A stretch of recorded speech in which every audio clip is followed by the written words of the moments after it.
Hello friends, welcome to my YouTube channel. I hope आप सब ठीक होंगे। स्टडी भी आपकी अच्छी चल रही होगी।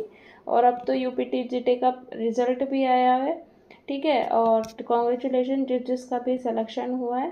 तो चलिए हम स्टार्ट करते हैं। हमारा जो न्यू टॉपिक है वो क्या है आज? William Shakespeare. इसका कंप्लीट वन शॉट वीडियो होने वाला है, ठीक है।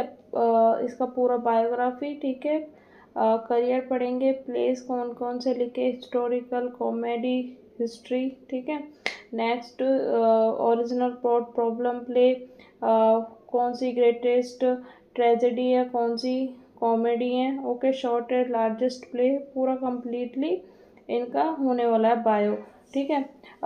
तो इस ये जो वीडियो है बहुत इम्पोर्टेंट होने वाली है, ठीक है। तो ध्यान से हर चीज़ को, हर फैक्ट को ढंग से याद करना, ठीक है, कंप्लीटली। तो हम आइए स्टार्ट करते हैं। इंट्रोडक्शन। विलियम शेक्सपियर इनका फुल नेम था। जाने जाते हैं द बार्ड ऑफ एवन, ठीक है। नेशनल पोइट ऑफ इंग्लैंड भी कहे जाते हैं। इनका जो जन्म हुआ था, कब हुआ था? जन्म हुआ था 23 अप्रैल 1564 को।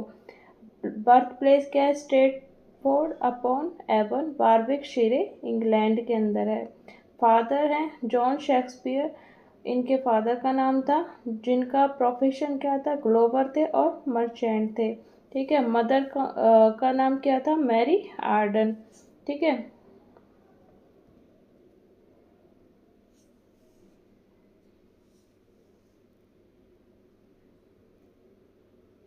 नेक्स्ट है डैड। इनकी जो डेथ डेट है वो है 23 अप्रैल 1660 में। Buried by Holy Trinity Church, Stratford upon Avon में। एजुकेशन के बारे में जानते हैं। Study at a King's New School, Stratford, ठीक है। किंग्स न्यू स्कूल जो कि इनके होम टाउन के अंदर ही था, स्ट्रेट फोर्ट में, ठीक है। Learn A Latin, Greek grammar and classical literature, ये चीज़ें इन्होंने पढ़ी। लैटिन, ग्रीक पढ़ा, ग्रामर पढ़ा, क्लासिकल लिटरेचर। लेकिन ये कभी भी क्या है? यूनिवर्सिटी नहीं गए, did not attend A university. Next है मैरिज और फैमिली के बारे में जानते हैं। इनकी जो शादी हुई थी, married Anne Hathaway in 1582। Shakespeare was 18 years old, Anne was 26, ठीक है। जो शादी हुई थी 1582 में हुई थी एनी हैथवे से, ठीक है। शेक्सपियर उस टाइम पे 18 ईयर्स ओल्ड थे और एने कितनी थी? 26, यानी 8 ईयर्स ओल्ड थी, ठीक है। नेक्स्ट इनके 3 चाइल्ड हुए थे, ओके। फर्स्ट जो थी सुसैना थी 26 मई 1583। और ये भी याद रखना, ये शादी के 6 मंथ आफ्टर बाद ही हो जाती है। हैमनेट और जुडिथ जो थे ये दोनों ट्विंस थे, ठीक है। लेकिन हैमनेट की जो डेथ है वो 11 साल बाद हो जाती है और इसकी डायट देता है 11 अगस्त 1596। और जुडीथ और हैमनेट का जो बर्थ, जो बैप्टिसाइज हुए थे, उसका डेट है 2 फैब 1585। अब करियर के बारे में जानते हैं। Moved to London around 1586 to 1590। London चले जाता है 1585 1590 तक, ठीक है। Actor, play writer and poet की भूमिका वहाँ निभाते हैं, ठीक है। ज्वाइन करते हैं member of Lord Chamberlain man company को। Later name King's man under King James First. जब किंग जेम्स फर्स्ट का राज आता है तो उस टाइमिंग में इस कंपनी का नाम बदल दिया जाता है और क्या रख दिया जाता है? किंग्स मैन, ठीक है। Associated with the globe theatre, बाद में ये ग्लोब थिएटर को भी स्थापित करते हैं। नेक्स्ट है लिटरेरी वर्क। ट्रेडिशनली रिकाउंट करता है, वैसे 37 या 39 काउंट किए जाता है, लेकिन ट्रेडिशनली जो काउंट किए जाते हैं इनके टोटल प्ले वो 37 किए जाते हैं। तो इनकी अर्ली कॉमेडीज थी। तो एक बात मैं पहले ही बता देती हूँ, ये है ना, सही से याद करना कि भाई अर्ली कॉमेडीज कौन सी थी, हिस्ट्री प्लेस कौन से थे, ठीक है। क्योंकि ये सीधे सीधे क्वेश्चन पूछ लिया जाता है कि अर्ली को कॉमेडीज कौन कौन सी है, आपसे पूछ लेंगे, सीक्वेंस में लगवाएंगे। जैसे ग्रेटेस्ट ट्रेजेडी जो है 4, ठीक है, उनको सीक्वेंस में क्रम पूछ लिया जाता है उनका। तो इस तरीके से आपको पूरा कंप्लीटली ये याद रखना है सही से। तो अर्ली कॉमेडीज देखते हैं जो इन्होंने 1590 से लेके 1596 तक लिखी थी। तो 1590 से 91 तक द टू जेंटलमैन ऑफ वरोना लिखा गया। 1591 में द टैमिंग ऑफ द श्रू लिखा। 1592 में द कॉमेडी ऑफ एरर्स लिखा गया। 1594 से 95 तक लव स्लेवर्स लॉस्ट लिखा गया। 1595 में ए मिड समर नाइट ड्रीम्स लिखा गया। 1596 से 97 तक द मर्चेंट ऑफ वेनिस को लिखा गया। ठीक है। हिस्टोरिकल प्ले 1591 से लेके 1599 के अराउंड लिखे इन्होंने। ठीक है। तो 1591 में पहला जो आया king Henry 6th part first आया, और 1591 में दूसरा king Henry 6th part second भी आया। लेकिन वैसे ये सीक्वेंस में दिया हुआ है, लेकिन पहले कंसीडर किया जाता है कि हेनरी 6th पार्ट सेकंड पहले लिखा गया और बाद में पार्ट फर्स्ट लिखा गया था हेनरी 6th का। ठीक है। 1592 में हेनरी 6th पार्ट थर्ड लिखा गया। 1592 से 93 रिचर्ड थर्ड लिखा गया। 1595 से रिचर्ड सेकंड लिखा गया। 1596 से 97 तक किंग जॉन लिखा गया। 1596 से 97 तक king Henry Henry 4th part first को लिखा गया, और 1597 से 98 तक हेनरी 4th पार्ट सेकंड लिखा गया, और 1599 में हेनरी 5th लिखा गया। ओके। अब आते हैं मेजर कॉमेडी। 1598 से लेके 1602 तक लिखी इन्होंने। 1598 में मच अडो अबाउट नथिंग। 1599 में as you like it. 1601 twelfth night, और 1602 ऑल स्पेल्स that ends well. Great tragedy 1595 से लेके 1608 के बीच में लिखी। ठीक है। अब देखते हैं इनकी ग्रेट ट्रेजेडी कौन कौन सी हैं। 1595 रोमियो एंड जूलियट। 1599 में जूलियस सीजर। ये ध्यान रखना, ग्लोब थिएटर जब बना था तो सबसे पहला प्ले जो लगा था वो जूलियस सीजर लगा था। ठीक है। उसमें 1600 से लेकर 01 तक हैमलेट। 1603 से 04 तक ओथेलो। 1605 से 06 तक किंग हेनरी। 1606 तक मैकबेथ। 1606 से 07 एंटनी कैलपेट्रा, एंड 1607 से 08 कॉर्नेलियस, 1607 से 08 Timon of Athens. Late romance कौन कौन से हैं? लेट रोमांस है 1608 से 1613। ठीक है। 1608 से 09 तक पेरिकल्स लिखा गया। 1609 से 10 तक सिम्बलाइन लिखा गया। 1610 से 11 तक the winter tale. 1611 the tempest. पूछ लिया जाता है सीधे सीधे, तो याद रखना द टेम्पेस्ट लिखा गया 1611 में। 1612 से 1613 हेनरी 8th लिखा गया। अब बात आती है कि ग्लोब थिएटर जो था जब बना था तो जूलियस सीजर उसमें फर्स्ट प्ले लगा था। ठीक है। और लेकिन जो लास्ट प्ले था ग्लोब थिएटर में जब जला था तो उस टाइम में हेनरी 8th चल रहा था। ठीक है। उसमें लॉन्ग नरेटिव पोएम देख लेते हैं। वीनस एंडोनिस 1593 में लिखी। द रेप ऑफ लुक्रेसी 1594 में लिखी। द पैशनेट पिलग्रिम 1599 में लिखी गई। ठीक है। नेक्स्ट द पॉनिक्स एंड द टर्टेल 1601 में लिखी गई। ए लवर्स कंप्लेन 1609 में लिखी गई। अब आते हैं इनके सोनेट, कौन कौन से सोनेट लिखे गए। विलियम शेक्सपियर ने 154 सोनेट लिखे, जिनका डिवीज़न है 1 से लेकर 126 तक। जो सोनेट लिखे गए हैं वो फेयर यूथ को के लिए लिखे गए हैं। ठीक है। Address to a young man fair youth.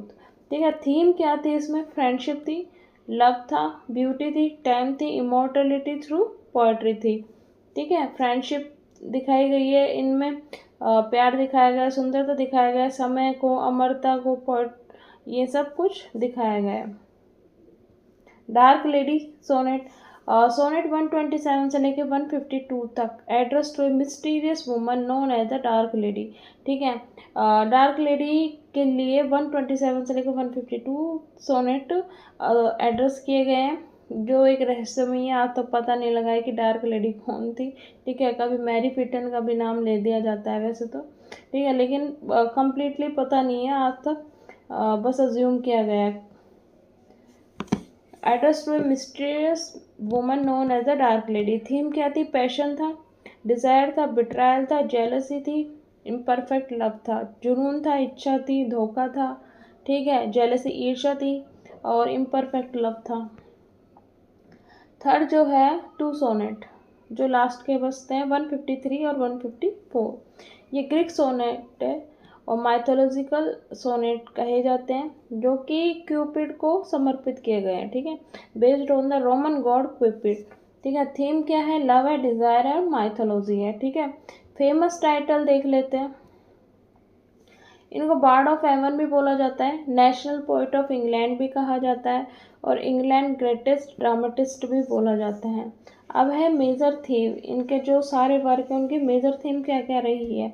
इन्होंने अपने वर्क के अंदर लव दिखाया है, यानी प्यार से रिलेटेड भी लिखा है, एम्बिशन महत्वाकांक्षा भी दिखाई है, जेलसी ईर्ष्या भी दिखाई है, रिवेंज बदला भी दिखाया है, पावर शक्ति का भी, फेट एंड फ्री विल, ठीक है, भाग्य, स्वतंत्रता, इच्छा, अपीरियंस एज अ रियलिटी, ठीक है, वास्तविकता दिखाई है, ह्यूमन नेचर दिखाया है, कैसे एक ह्यूमन नेचर, सब कुछ इन्होंने सारी जो थीम है, ये जो सारे पॉइंट है, सब कुछ इनके आपको उसके अंदर देखने को मिलेगा, सारे के सारे प्लेस के अंदर।